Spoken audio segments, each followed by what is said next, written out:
در جلسه پلتفرم ملی مسائل رفت تطبیق تشبث آگاهی برمحل برای همه در جمهوری تاجیکستان، برنامه میان مهلت دولتی حفظ اهالی و حدود اصالت‌های فوق‌العاده برای سالهای 2023-2028 و نقشه چاره‌بینی‌های آن برای سالهای 2023-2025، اینچنین حسابات عاید به اجرای برنامه‌های اقتصادی و اجتماعی شهر و ناحیه‌ها در سمت پس کردن خطر آفت‌های طبیعی مورد تحلیل و بررسی قرار داده شد. در نتیجه تغییریابی اقلیم نه تنها در حدود مملکت ما بلکه در تمام سیاره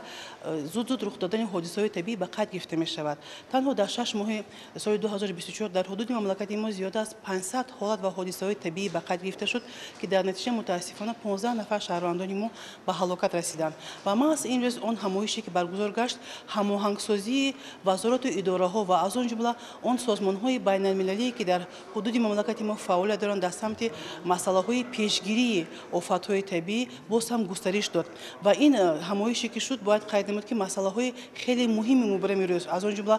مسائلی که وابسته به پیشگیری آفت‌های طبیعی، سری وقت بودن کارهای برطرف سازی، هماهنگ سازی مسائلی که وزارت اداره‌ها مربوط هستند برای بودن کارهای پیشگیری کننده باز هم زیادتر کرد و خوبتر کرد. همچنین در ادامه کار جلسه مسئله اجرای برنامه اقتصادی و اجتماعی شهر کلاب در سمت کاهش دادن خوف آفت‌های طبیعی، فعالیت جمعیت هلال احمر تاجیکستان در سمت پس کردن خوف آفت‌های طبیعی و واکنش به حالت‌های فوق‌العاده در جمهوری تاجیکستان، نقشه کاری پلتفرم ملی جمهوری تاجیکستان برای کاهش خوف آفت‌های طبیعی برای نیمه دوم سال 2024 و خریطه راه برای تحکیم نظام آگاهسازی برمحل در جمهوری تاجیکستان که در چهارچوب اقدام آگاهسازی برمحل برای همه در کشور تهیه و عملی می شوند نتیجه گیری کرده شد.